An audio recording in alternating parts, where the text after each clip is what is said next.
पूरे संसार में एक सारंगी ऐसा पक्षी है जो जोड़ीदार की मौत देखने के थोड़ी देर बाद ही अपने खुद के प्राण त्याग देता है, और एक तरफ इंसान है जो अपने स्वार्थ के लिए जोड़ीदार की जान तक ले लेता है। नमस्कार, मैं हूं कमल श्रीमाली। आप सभी का बहुत बहुत स्वागत करता हूं आपके अपने चैनल में और मासिक राशिफल जून 2022 के इस विशेष एपिसोड में। ये एपिसोड मिथुन राशि के लिए है और ये राशिफल आपकी राशि अर्थात मून साइन पर आधारित है। हर मासिक राशिफल के विशेष एपिसोड में बहुत सारे सेक्टर्स पर विश्लेषण करते हैं। इस बार भी मैं सबसे पहले आपके इनकम और इन्वेस्टमेंट के बारे में बतलाऊंगा, फिर आपके परिवार का सुख, शिक्षा और संतान का सुख, आपका स्वास्थ्य और शत्रु, आपका दाम्पत्य सुख, गृहस्थ सुख, और साथ ही साथ उन लोगों की भी बात करेंगे जिनकी कोई गहरी फ्रेंडशिप चल रही है, और फिर बात करेंगे आपके जॉब, प्रोफेशन, कैरियर या बिजनेस की विशेष रूप से, और अंत में मैं आपको बतलाऊंगा इस राशिफल के वो उपाय जिससे इस राशिफल को अपने लिए और ज़्यादा बेहतर बनाया जा सकता है, लाभदायक बनाया जा सकता है। तो आइए अब आरंभ करते हैं मासिक राशिफल जून 2022 आप मिथुन राशि के लिए। और सबसे पहले मैं आपको बतला रहा हूँ आपके इनकम और इन्वेस्टमेंट के बारे में। जहाँ तक income, gain, profit, appreciation, achievement, progress, इन सभी के लिए जब बात करते हैं तो एक भाव जिम्मेदार होता है, वो है राशि से 11th हाउस, लाभ भाव। तो इनकम के लिए भी यही भाव जाना जाएगा। राशि से 10th हाउस में 11th हाउस के लॉर्ड मंगल विराजमान है और मंगल को इस भाव में दिग्बली बोला जाता है। और ठीक इसके साथ में बृहस्पति भी विराजमान है। बृहस्पति भी दो जो केंद्र होते हैं उनके अधिपति होकर के यहाँ पर स्थित है। राशि से 11th हाउस में राहु और शुक्र विराजमान है। शनि की तीसरी दृष्टि इस भाव पर स्थित है या इस भाव पर पड़ रही है। इस कारण से यहाँ पर बुद्धि बल से ज़्यादा पैसा कमाने के चांस मिलेंगे। एक बात होती है मेहनत की, कि जो मजदूरी करते हैं, जॉब करते हैं या रोजाना का डेली जो काम करते रहते हैं, वो लोग सिर्फ और सिर्फ मेहनत करते हैं, वहाँ पर दिमाग चलाने का अवसर आपको नहीं मिलता। लेकिन अगर आप प्रोफेशनल्स हैं, अगर आप बिजनेस करते हैं, अगर आप जॉब में भी अपना दिमाग अप्लाई करते हैं, तो आपको ज़्यादा चांस मिलेंगे आगे बढ़ने के, प्रोग्रेस करने के, नेम फेम के, एप्रिसिएशन के, अप्रेजल के और या फिर प्रमोशन के। तो ऐसी स्थिति में ये जो समय काल है, उस समय काल में अर्थात आने वाली 30 अक्टूबर 2023 तक निरंतर राहु 11th हाउस में रहेंगे। यहाँ पर आपको बुद्धि बल का, अपने दिमाग का ज़्यादा इस्तेमाल करना है, जिससे कि आपको और ज़्यादा आगे बढ़ने के चांसेस मिलें। ये बात सही है कि मेहनत किए बिना फल नहीं मिलेगा, लेकिन मेहनत के साथ में जब दिमाग का खेल जुड़ जाता है, दिमाग का साथ जुड़ जाता है, तो व्यक्ति कई गुना आगे बढ़ पाता है। और ये हम रोजाना देखते हैं। एक ही मार्केट में बहुत से लोग काम करते हैं, एक आदमी अलग स्टाइल से काम करता है, वो देखते ही देखते उस मार्केट का लीडर बन जाता है, और दूसरे मेहनत वाले सिर्फ उसको देखते रह जाते हैं, क्योंकि वो डेयरिंग नहीं जानते, वो रिस्क नहीं लेना जानते, वो नए ढंग से अपने काम काज को आगे नहीं बढ़ाना चाहते, वो अपने बुद्धि बल का या दिमाग का इस्तेमाल कम करते हैं। चाहे आपको बुरा लगेगा, लेकिन उसके बावजूद भी ये बात सही है कि यहाँ पर हमेशा वही व्यक्ति सबसे ज़्यादा सफल होता है जो दूरदर्शी होता है, जो आने वाले कल के बारे में आज सोचता है। और इसीलिए धीरूभाई अंबानी सबसे ज़्यादा सफल हुए। उन्होंने पहले ही जान लिया था कि हर मुट्ठी में फ़ोन होगा, और इसीलिए रिलायंस सबसे ज़्यादा सफल हुई। जून 2022 में आप में से जो भी लोग आईटी सेक्टर के लोग हैं, सॉफ्टवेयर के लोग हैं, टेक कंपनियों के लोग हैं, एमएनसी के लोग हैं, इंपोर्ट एक्सपोर्ट से संबंधित काम करने वाले लोग हैं, उन लोगों को ज़्यादा सक्सेस मिलेगी, ज़्यादा गेन मिलेगा, ज़्यादा एप्रिसिएशन मिलेगा, आगे बढ़ने के मौके ज़्यादा मिलेंगे। ठीक इसके साथ में ही जो लोग फैशन एंड कॉस्मेटिक्स से, readymade garment, event entertainment, media, electronics, James and jewellery, artificial jewellery, handicraft, antique, उन लोगों को या टीवी और फिल्म लाइन से संबंधित कामकाज करने वाले लोगों को ज़्यादा राहत, ज़्यादा सक्सेस मिलेगी, आगे बढ़ने के मौके ज़्यादा मिलेंगे। लैंड और building, building material, construction, hotel, restaurant, खाने पीने की चीज़ें, eatable goods, mining and herbal product, electrical goods, home appliances, real estate या प्रॉपर्टी मार्केट, इसमें काम करने वाले लोग, प्रॉपर्टी डीलर की बात कर सकते हैं, इसमें काम करने वाले लोग ज़्यादा लाभ कमाएंगे, ज़्यादा बड़ी डीलिंग पाएंगे, या उनको जो कुछ भी बकाया है वो भी मिल जाएगा और नए नए काम भी मिलेंगे। तो ऐसी स्थिति में यहाँ पर आपके आगे बढ़ने की संभावनाएं बहुत ज़्यादा बलवान है। सिर्फ आपको आंख खोलने की और मेहनत करने की ज़रूरत है। लॉटरी का टिकट खुलेगा, लेकिन उसके पहले लॉटरी खरीदनी तो पड़ेगी, ये बात तो सोचिए। आइए अब बात करें इन्वेस्टमेंट की। राशि से 2nd हाउस से इन्वेस्टमेंट के बारे में विचार किया जाता है।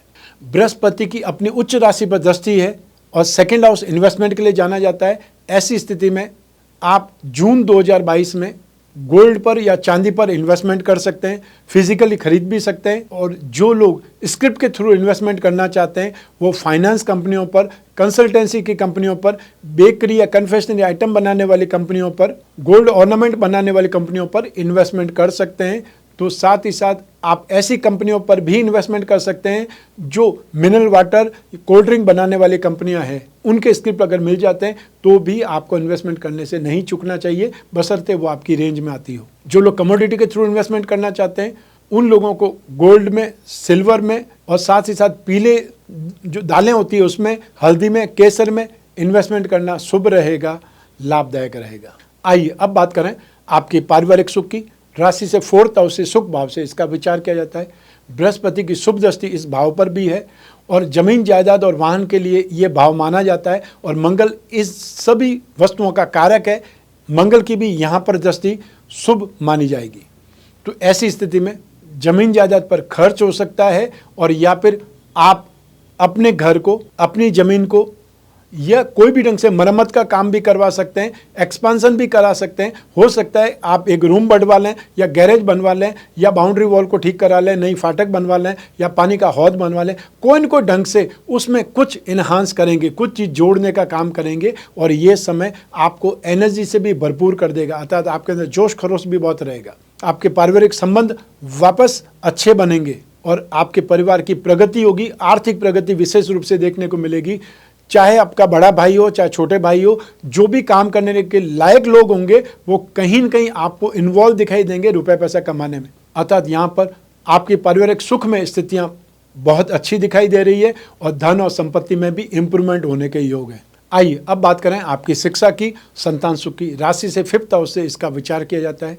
इस भाव का अधिपति शुक्र है जो कि राशि से लाभ भाव में विराजमान है और इस भाव पर मंगल की और राहु की दृष्टि है। तो मंगल और राहु दोनों ही टेक्निकल चीज़ों के लिए माने जाते हैं।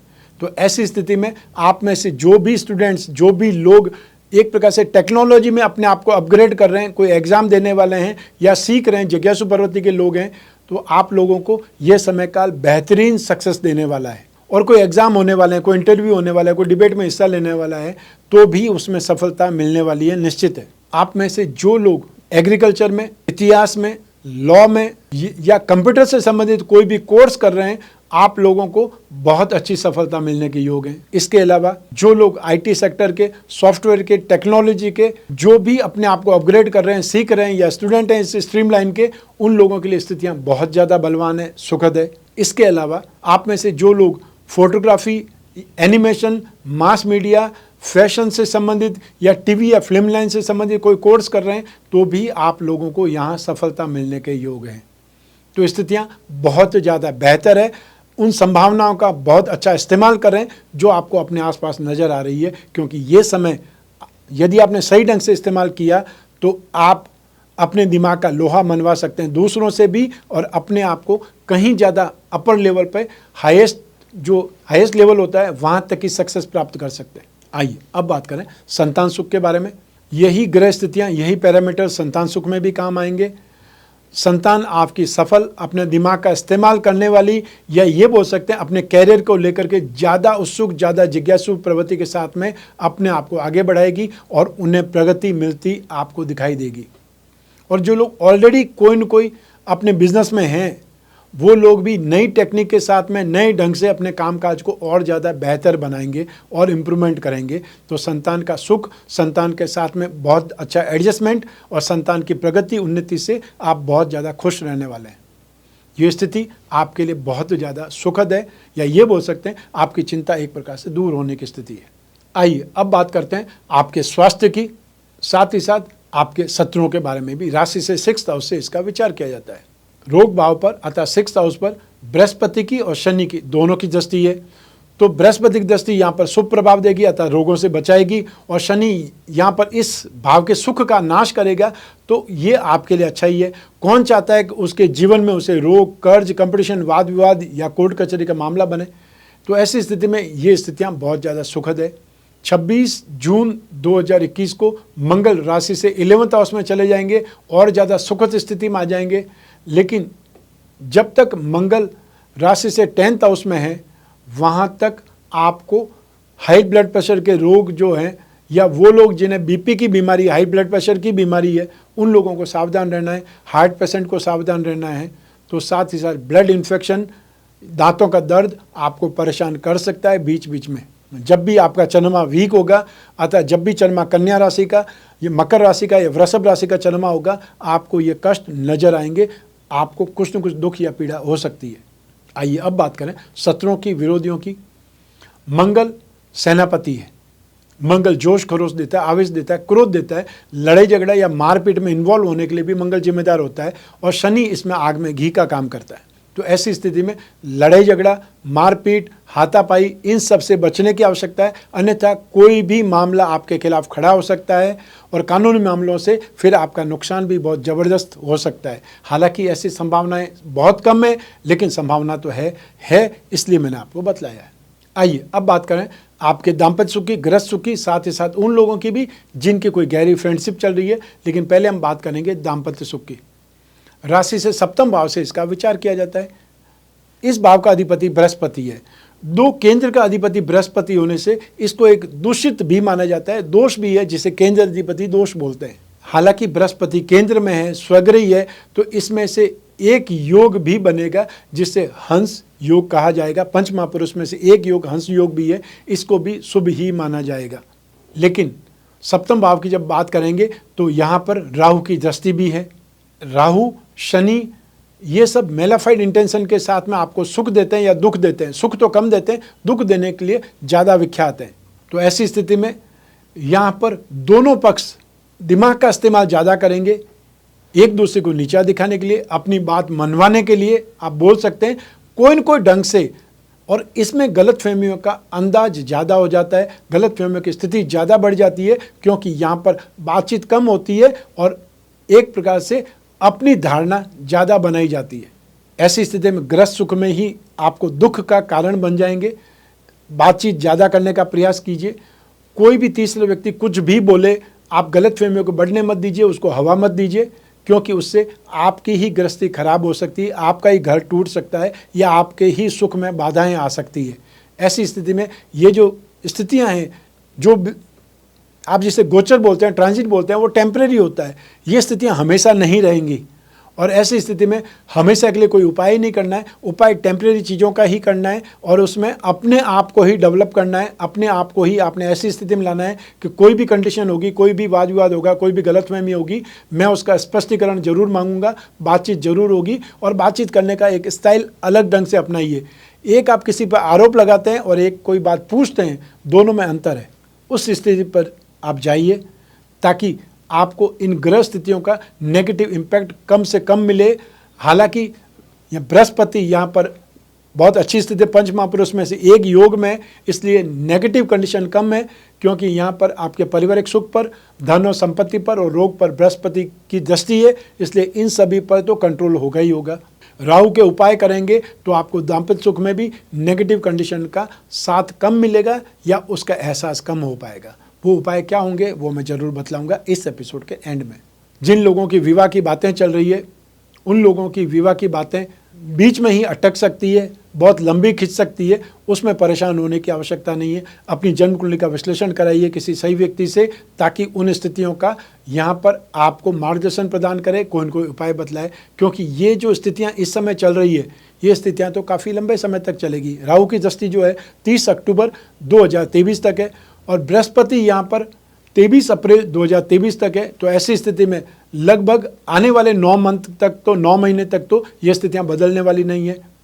ऐसी स्थिति में आपकी जन्म कुंडली से ही उपाय आपको ढूंढना पड़ेगा। आइए अब बात करें उन लोगों की जिनकी कोई गहरी फ्रेंडशिप चल रही है, या वो लोग जो रिलेशनशिप में प्रेम प्रसंगों में व्यस्त है। उसके लिए राशि से 5th हाउस से विचार किया जाता है, सप्तम भाव से विचार किया जाता है, और शुक्र इन्वॉल्व रहता है। तो ऐसी स्थिति में शुक्र राशि से 11th हाउस में और पंचम भाव को देख रहे हैं, वो स्थिति सुखद है।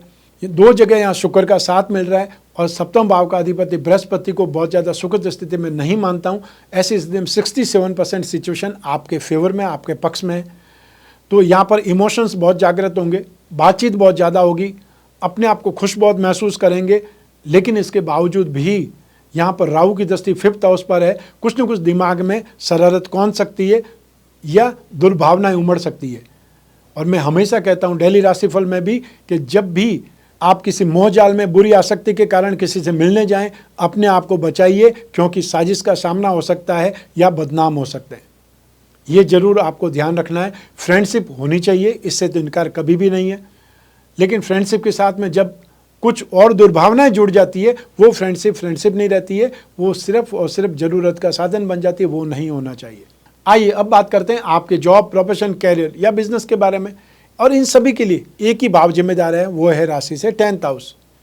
और इस भाव में मंगल और बृहस्पति दोनों ही विराजमान है। बृहस्पति स्वराशि के हैं और मंगल यहाँ पर आपकी राशि कुंडली में लाभ भाव और 6th हाउस दोनों के स्वामी हैं। मंगल को दिग्बली बोला जाता है, बलवान बोला जाता है, और बृहस्पति यहाँ स्वग्रही है। ऐसी स्थिति में आप जो भी ज्ञान का काम करते हैं, कंसल्टेंसी का काम करते हैं, पढ़ाने का काम करते हैं, आपके अपने स्कूल, कॉलेज है, कोचिंग सेंटर है, कैरियर पॉइंट है, या आप राजनीति के क्षेत्र में हैं, आपके लिए समय काल बेहतर है, शुभ है, अपार संभावना वाला है। तो ऐसी स्थिति में आप में से जो भी लोग फाइनेंस का काम करते हैं, फाइनेंशियल ब्रोकरेज का काम करते हैं, या आप सामान गिरवी रखने का काम करते हैं, ब्याज बटा, डिस्काउंट या करेंसी का काम करते हैं, बेकरी, कन्फेक्शनरी या यूटेंसिल से संबंधित कामकाज करते हैं, बर्तन का कामकाज अर्थात, और आप लोग जो एजुकेशन सेक्टर से जुड़े हुए हैं, राजनीति सेक्टर से जुड़े हुए हैं, या पत्रकारिता से संबंधित कामकाज करते हैं, आपके लिए ये समय काल बेहतरीन है, शुभ है। वो लोग जो यूट्यूबर्स हैं, वो लोग जो अपना चैनल चलाते हैं, अपनी अखबार या मैगजीन निकालने वाले लोग हैं, उनके लिए भी ये समय बेहतरीन है, शुभ है।